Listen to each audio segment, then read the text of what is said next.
Hello everyone, welcome to Helix Cloud Games. My name is Richie and this is CloudQuest, a cloud gaming show where I take a deep dive into one particular topic. This week we're talking about the fall and rise of CD Projekt Red, and joining me in this quest is none other than Mr. Chris. Let's go, samurai. Let's go indeed. But before we get into it, make sure if you haven't already subscribed to the channel, hit that bell icon for notifications when all of our great shows go live, such as the Sounds of Stadia podcast. Every single Monday we break down the Stadia news on YouTube and podcast services. Every Tuesday we follow that up with Talking the PS, where we break down all the PlayStation news in the clouds. Our live streams that happen every Thursday, apart from yesterday when this goes live, because it's our third year anniversary stream, which is kicking off at 12 p.m. tomorrow. So that is Saturday the 1st of October, where we'll be streaming for 12 hours, where you'll get episodes of the Sounds of Stadia podcast, Talking the PS, a couple of first looks. I will finally play some Atari games, and we'll be taking looks at FIFA and some awesome games that we've played before and getting you guys involved. But we're going for at least 12 hours, maybe even longer. Mm-hmm. Yeah. So we hope it's you actually join us. Technically our birthday today when this show goes on free feeds, 30th of September. Yeah, so happy birthday to us. We'll celebrate with you tomorrow, because it's a celebration with you as well. It's not just for us. Yeah, the channel would probably not exist if it was just you and me every week. Like, yeah, I love you, but at the if, same time, I'm not going to get together for 158 weeks in a row just to hang out.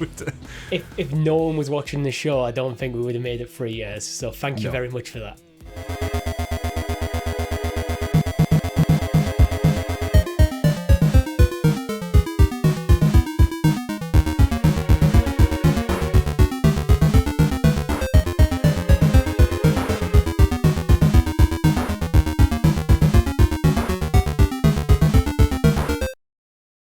So Chris, so CD Projekt Red has been an interesting company over the last few years.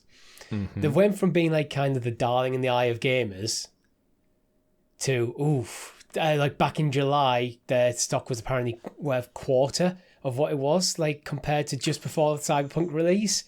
Ooh. And it feels like they're back on the up. Yeah, there's definitely an upward swing coming about thanks to some clever marketing and updates at the similar time. Persistence.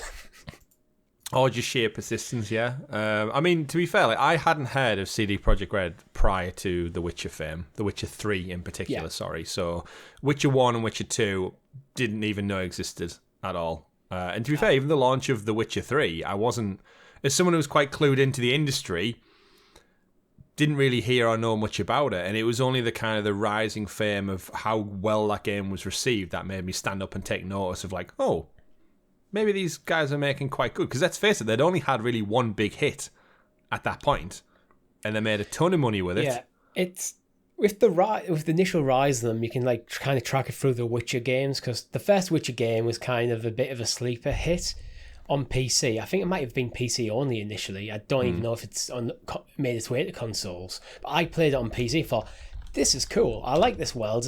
It's this kind of dark, gritty fantasy world, quite realistic in its sense. It's still like, so I was like, I'm interested in this. I enjoyed it. I didn't bother with The Witcher 2, but The Witcher 2 reviewed quite well. I think it was The Witcher 2 that kind of really put them on the path, like to where they ended up. Then they came out with The Witcher 3 and absolutely nailed it, bringing out arguably one of the best RPGs of all time. Oh, undoubtedly. That's the kind of killer for me is I've never fully finished it yet because it was so big. Yeah. And I'm waiting for this next gen version, which I'm sure is going to sell millions of copies as well because it's been such a big gap. It's the one game I have that I've finished. I've rolled credits twice and I've never got the platinum. I was like, I wish I need to get one day. I need to get that platinum. What do you need to do to get it?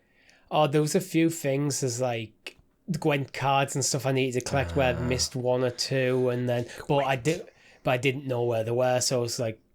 And then there's a few other like just bits that just need to be ground out. But you know when there's like one that it's a missable one, and it's like because you missed, it's like I need to go back and work towards that before then I can just finish off with the grindy ones. Mm-hmm. But so it's not. There's just a few handful. I'll do it one day. One day I will get it.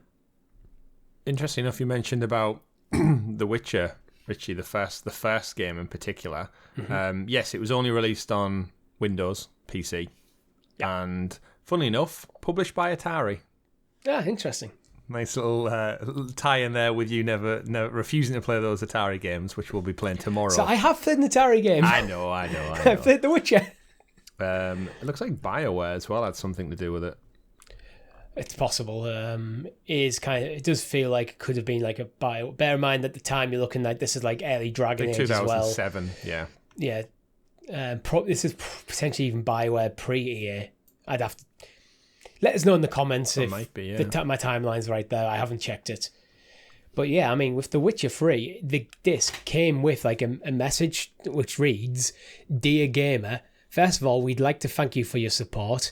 We really appreciate that you have decided to spend your hard-earned money on our game and hope that you will have a fun time playing it. Over 200 of us have spent the last 3 years working on The Witcher 3 Wild Hunt, and it is great pleasure and humility we present our game to you. At CD Projekt Red, we believe that when you buy our games, you're entitled to continuous free support, updates, patches, and bits of new and amazing content. We owe you that for believing in us and purchasing our game." And it goes on to mention this will be bringing free DLC and stuff. But bear in mind, this is at the time when like memes are going around how games are just kind of getting, we'll make the game, then we'll cut out bits of it to sell it to you later. Mm-hmm. And CD Projekt Red just came and went, "Hold my beer, we're not doing that." Wow, reading that out loud seems... You almost want to say what happened. And I believe it was shareholders and greed happened. Yeah, well, that takes... Witcher 3, really well received. Fantastic game. Pretty much beloved by everyone who played it. Mm-hmm. Then Cyberpunk. Yes. Not the game, necessarily, but the plans around it in regards to publishing, marketing, and business approach.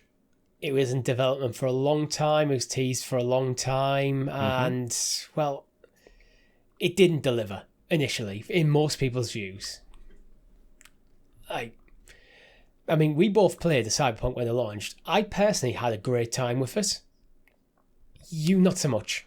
I enjoyed the game. The gameplay was fun. The world was crazy. I just got stuck with a bug that I couldn't complete a mission with Pan Am, and I couldn't go any further. So I just stopped. And then I just never went back to it because of the bug. So that seems to be like the problem with Cyberpunk, is like overpromised, underdelivered, which can happen to pretty much every single game under the sun. The problem with Cyberpunk is it was like setting itself up, and they were riding on the high of the Witcher to be like a game changer in terms of like RPGs. Mm-hmm. And it feels like, I've said previously in the previous shows, I think the game came out a year early. I'd like to revise it, actually. I think it came out 2 years early. Right. Despite the fact it was in development for 8 years before it came out. Yeah, they announced it like so early and teased it so early, and then kind of went radio silent on it. But yeah, the game launched in December 2020. So we are like coming up on 2 years since launch, which it just shows you how quick time passes realistically. Like it feels like it only came out yesterday, and yet here we are 2 years on, and they've just recently announced its Edgerunners big patch update. There's a collaborative TV show, anime show on Netflix. And they've announced the first story expansion 2 years on. The free story expansion will be coming out. Of course, you referenced it there, but yeah, Witcher was it Blood and Wine and Hearts of Stone, I think. Yeah, two big, massive, like two games within their own right in terms of size and scope for free, which garnered The Witcher 3 way more praise. CD Projekt so much more praise from both a consumer and a business practice standpoint, and the same is happening with Cyberpunk. But yeah, I guess the whole point of this show is just to kind of assessing the rise and fall and where it all went wrong, and are they now back on the right track 2 years after the launch of Cyberpunk? Yeah, if we go back to like the launch of Cyberpunk, Stadia somehow was one of the best places to play, which is good for us. But when the masses were still on PlayStation 4 at the time, and Xbox One, and it was basically unplayable to the point where PlayStation pulled it from the store. Yeah, that's damning in its own right. It really, I've never known that happen to a game. No, I don't think there was. I think there was a couple of odd instances, but nothing on this scale where, games literally... have been pulled, but I can't recall a game being pulled because it was so broken. There was so much negativity around it that Sony had to step in and go, you guys can't sell this game on our platform till you get it sorted. Yeah.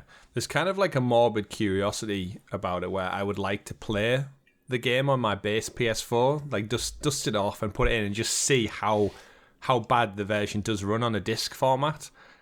Because like you, I played it on Stadia, and I know I mentioned earlier on I caught up to a bug that stopped me from progressing the story, and it frustrated me. But in terms of the actual gameplay, ran fine outside of a couple of like little glitches here and there, which I expect in most big, massive open world sprawling titles. Yeah. Nothing.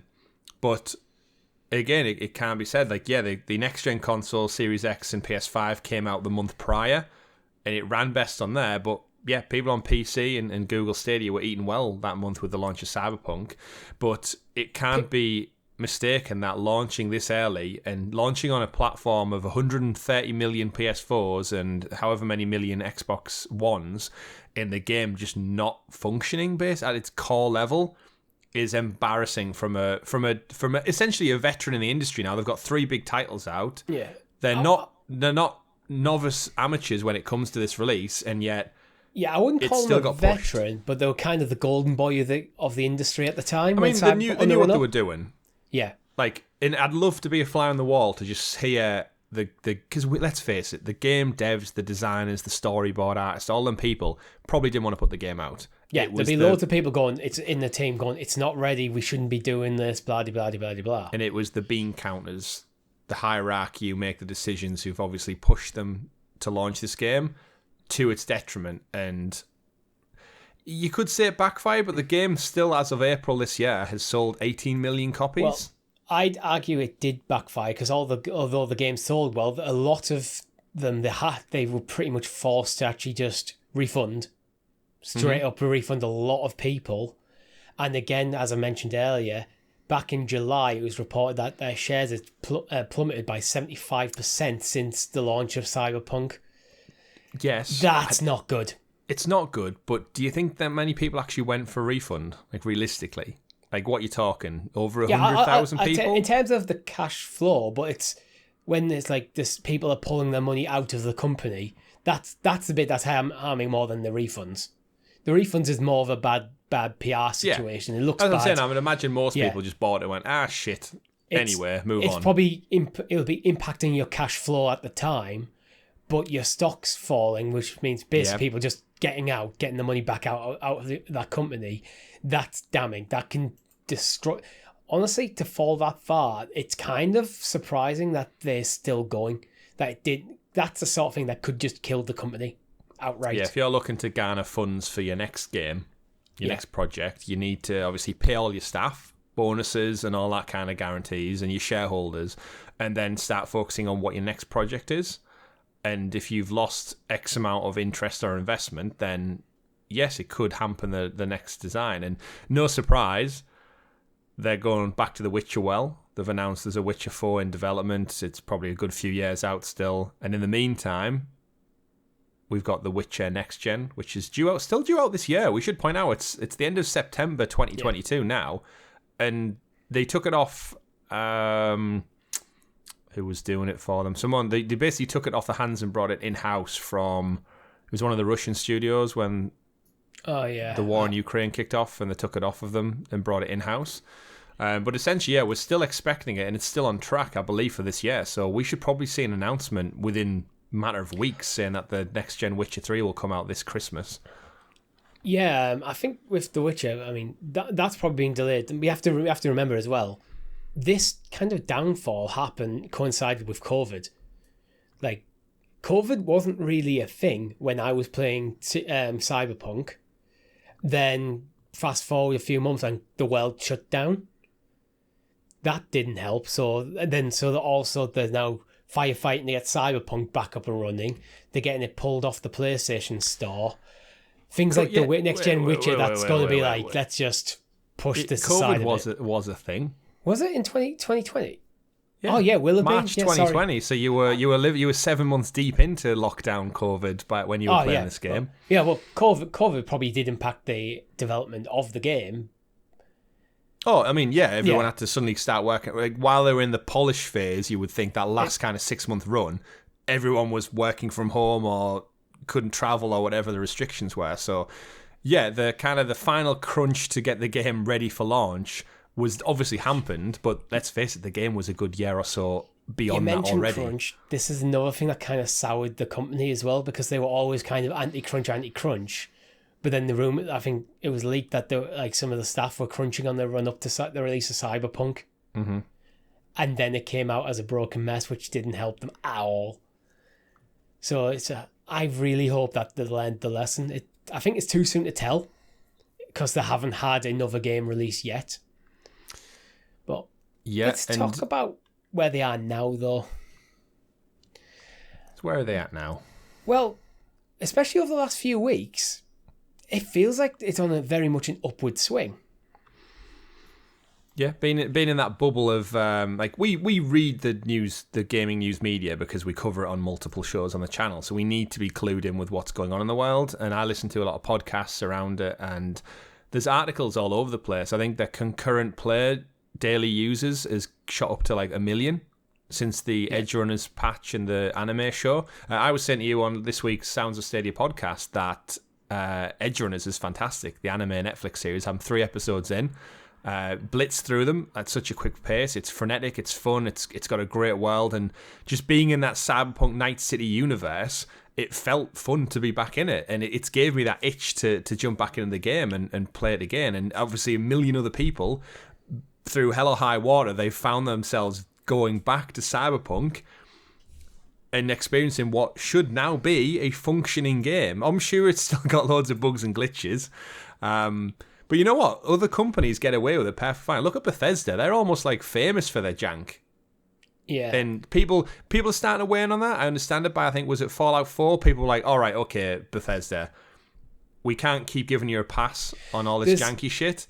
There's jank can be funny. Yeah. It can be. You can get look, that funny little glitch. It happens when Bethesda. for some people, like with Cyberpunk, the game was basically unplayable. Mm-hmm. The AI for some people just seemed to just not work at all. I had a weird glitch myself where I'd just be walking down the street and my gun would just start firing randomly, and the only way to stop it would be literally to just reload. I had that where you pull the gun out and there's no gun; it's just the hands. Yeah. I had that a few times. It was like, where's the weapon? And it was like, you can still shoot. That can be funny, but it's when it's actually impacting how the game plays overall. Like, I think yours was, I always remember you saying, you're just climbing through a window, you had to climb through and just launched you.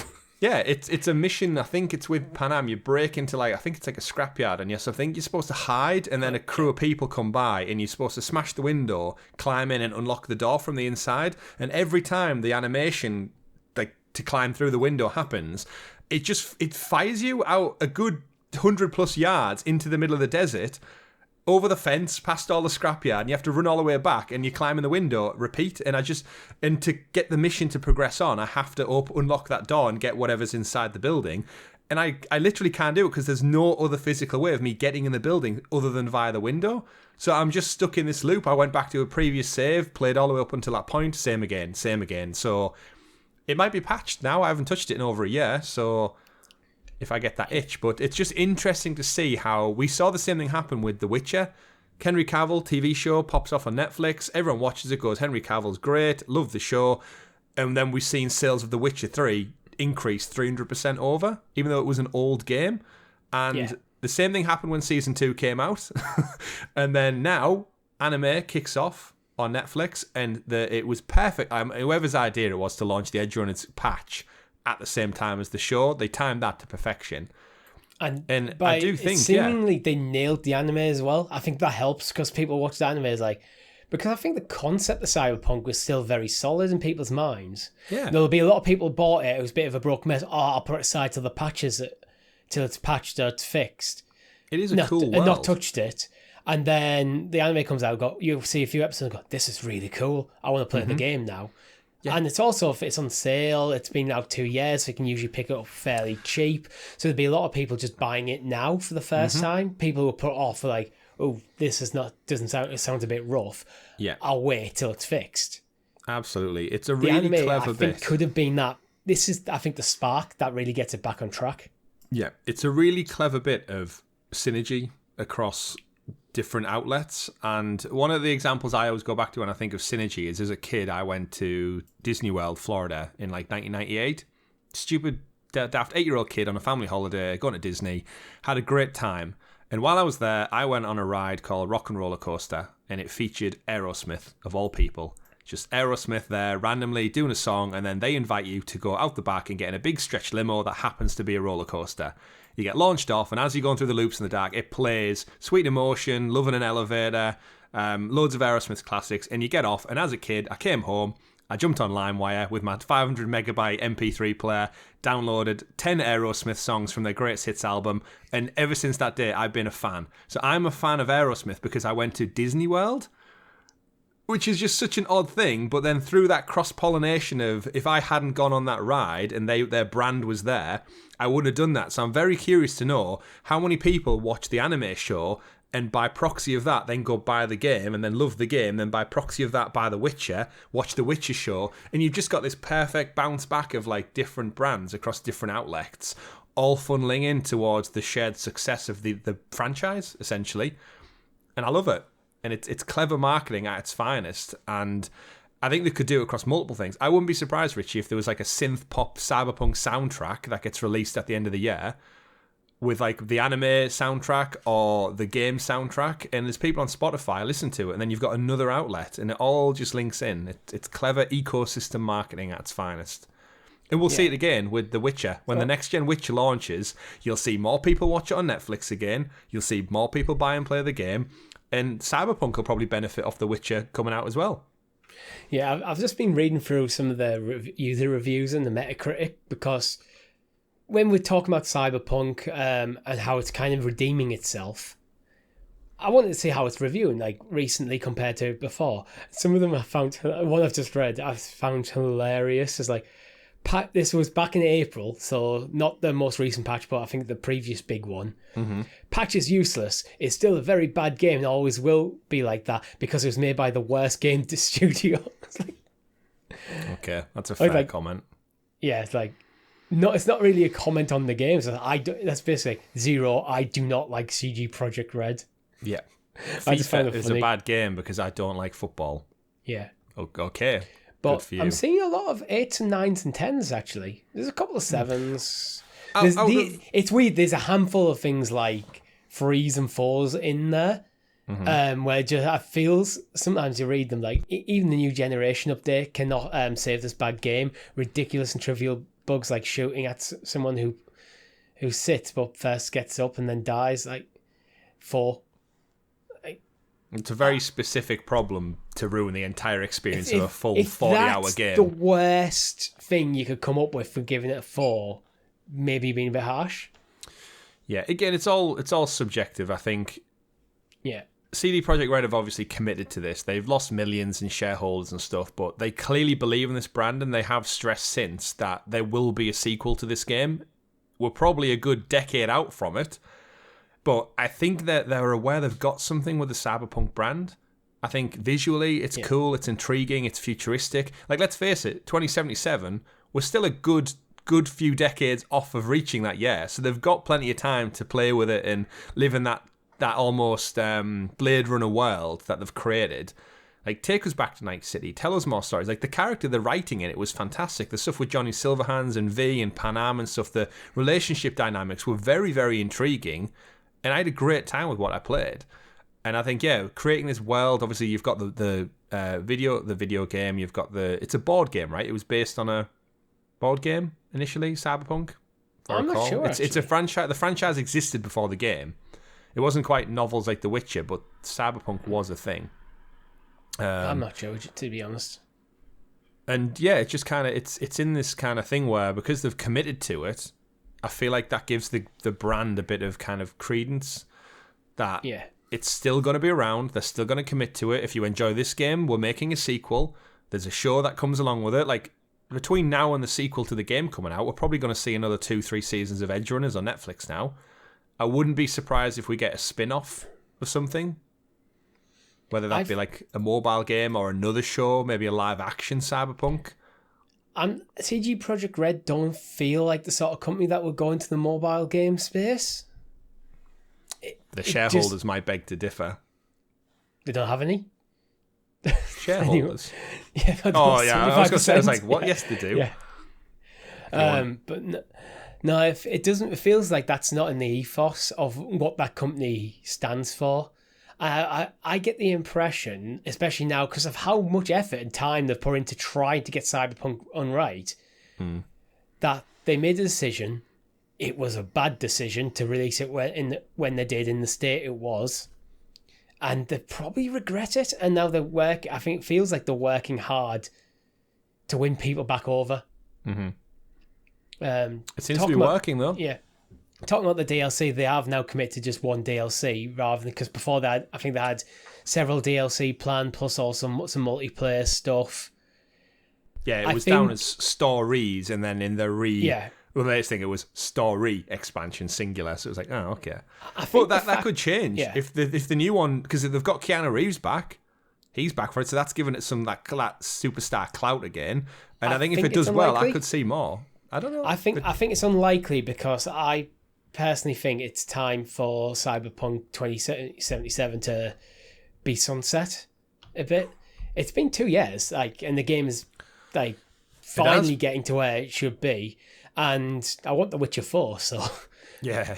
I mean, you'd like to think they're big enough because they must have seen huge growth and expansion through their riches of selling these copies. And but again, it's back to they kind of have a free DLC policy as well, so you can't just keep throwing out free stuff forever. Yeah, that's true. So I think they spent the time that they've been able to allocate fixing the game rather than what time that they would have spent working on the story stuff. Yeah. So I do think it's like, okay, get this DLC out, then as a company, get the DLC out, have the game finally to where you envisioned it should be, or at least close, and then move on. It's time for the world to move on past Cyberpunk until you bring out the next one.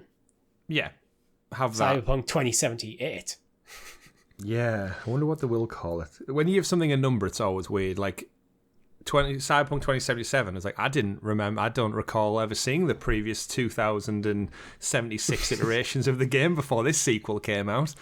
It's like, what was the Fallout? Was it Fallout 76 as well? Yeah. Like, why? Where did you get that from? I think it was set in something probably like 3076 or something. Right. Or 2076, it'd be something like that. Yeah, but you get what I'm getting at. But I'm really keen, Richie. What would you rate? So you finished Cyberpunk, you finished the story, you knuckle down one Christmas and just powered through the whole thing. What would you give it as a rating back then when you played it originally in 2019? Yeah, I was going to start with I haven't played it since like 2020. Maybe I think maybe played a bit of in early 2021, but it was still very much in problematic territory at that point. I think I would give it about a 7 at the time. Okay. Again, I think that I really enjoyed the world. There was bugs. And some of the bugs were quite annoying, which is like, I didn't have anything necessarily game breaking. But the bugs were quite annoying, so I think pushing it towards an 8 would have been difficult. At the time, I might have pushed it towards an 8. I might have been just impacted negatively in how I viewed that time. Yeah. But I think it was a solid 7 for me at the time, pushing towards an 8. So I suspect now, if I played it now and was going in fresh, I might be pushing 8, 9. Okay. And what would you give The Witcher? 3? I'll give it higher than the 3. No, The Witcher 3. Yeah. Wild Hunt. No, I think I'd give that a 9. 9. Not perfect. Okay, interesting. I think to get to a 10, you have to be basically perfect. Okay. Would you recommend this winter when The Witcher 3 Next Gen comes out that I play it then? Like fully to the end? I don't think you need to play it day and date because, again, it's an old game at this point, but you should play it. Okay. I mean, I've done a fair chunk of it, but yeah, not to completion. Depending if, hopefully, fingers crossed, we might get a free PS5 update for the PS4 version. That feels like a CD Projekt Red move, but it doesn't feel like a Sony move. So yeah, that's a good point. Actually, yeah, I do own the disc version of the game. I think I bought it on a Black Friday. I got it for like £14 for the Game of the Year edition. Yeah. So I've got all the DLC and everything, and I've booted it up. So yeah, if you give me a next gen free version, then definitely jump back in for free. But yeah, that's more of a Sony issue than it is a CD Projekt issue. The Cyberpunk update was free. Yeah, that's true. That's true. They're trying to garner all that goodwill to get people back on side, and we'll have to see where it goes. But that's all we have time for this week. Let us know in the comments what you think The Witcher, not The Witcher. Yeah, let us know what you like about The Witcher as well, but how you think Cyberpunk fares nowadays, and do you think CD Projekt Red is back on the up? We also have a Discord server if you want to write in with your ideas for topics for us to discuss. And if you want to get the show early access, you can for as little as 99p by becoming a member. Thank you very much for watching. My name's been Richie. Enjoy the celebrations. My name's been Chris. We'll see you tomorrow. Bye. Bye. Quest completed.